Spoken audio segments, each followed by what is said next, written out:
2026-27 academic year కి admissions ని ఆహ్వానిస్తుంది పల్లవి engineering college. నాక్ ఏ గ్రేడ్ గుర్తింపు, అత్యాధునిక మౌలిక సదుపాయాలు, 91% పైగా ప్లేస్మెంట్ సక్సెస్ రేట్ తో టాప్ ఎంఎన్సీ కంపెనీలో ఉద్యోగ అవకాశం. అడ్మిషన్ల కోసం 9247528134 9247528135 నంబర్స్ ని ఈ రోజే సంప్రదించండి. ప్రధాని మోదీ 12 ఏళ్ల పాలనలో దేశంలో అమూల్యమైన టాప్ విద్యా పథకాలు ఇవే. గత 12 ఏళ్లలో భారత విద్యా వ్యవస్థను బలోపేతం చేయడానికి కేంద్ర ప్రభుత్వం ఎన్నో విప్లవాత్మక పథకాలను తీసుకొచ్చింది. కేవలం చదువు కోసమే కాకుండా మౌలిక వసతులు, స్కాలర్షిప్లు, డిజిటల్ విద్యను సామాన్యుడికి సైతం చేర్చడంలో ఈ పథకాలు ఎలాంటి మార్పులు తెచ్చాయి, వాటి వల్ల విద్యార్థులకు కలిగిన లాభాలేంటి అనేది ఇప్పుడు పూర్తిగా తెలుసుకుందాం.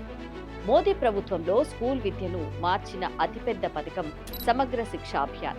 దీని ద్వారా ప్రీ స్కూల్ నుండి 12వ తరగతి వరకు విద్యార్థులందరికీ సమాన విద్యా అవకాశాలు కల్పించారు. దీనికి తోడు దేశవ్యాప్తంగా 14,500 కంటే ఎక్కువ ప్రభుత్వ పాఠశాలలను అత్యాధునికంగా మార్చేందుకు PM Shri school for rising India పథకాన్ని తెచ్చారు. దీనివల్ల ప్రభుత్వ పాఠశాలల్లో స్మార్ట్ క్లాస్ రూమ్లు, ఆధునిక సైన్స్ ల్యాబ్లు అందుబాటులోకి వచ్చాయి. ఇక సామాన్య పేద ప్రజలకు కూడా కార్పొరేట్ స్థాయి విద్యా వాతావరణం లభిస్తుంది.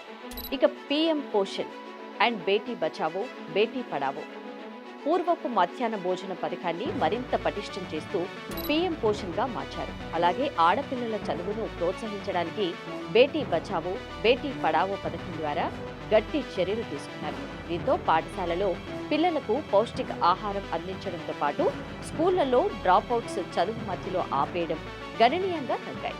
ముఖ్యంగా గ్రామీణ ప్రాంతాల్లో బాలికల నమోదు శాతం రికార్డు స్థాయిలో పెరిగింది. ఇక పీఎం విద్యాలక్ష్మి ఉన్నత చదువులు చదువుకోవాలనుకునే పేద మధ్యతరగతి విద్యార్థుల కోసం పీఎం విద్యాలక్ష్మి పోర్టల్ను తెచ్చారు.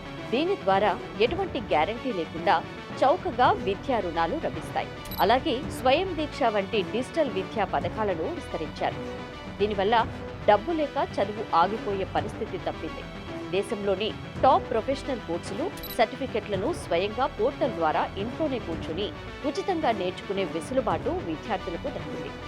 గడిచిన 12 ఏళ్లలో మోదీ ప్రభుత్వం ప్రవేశపెట్టిన ఈ విద్యా పథకాలు కేవలం అక్షరాస్యతను పెంచడమే కాకుండా భారతీయ విద్యార్థులను గ్లోబల్ లెవెల్లో పోటీ పడేలా తయారు చేస్తున్నాయి.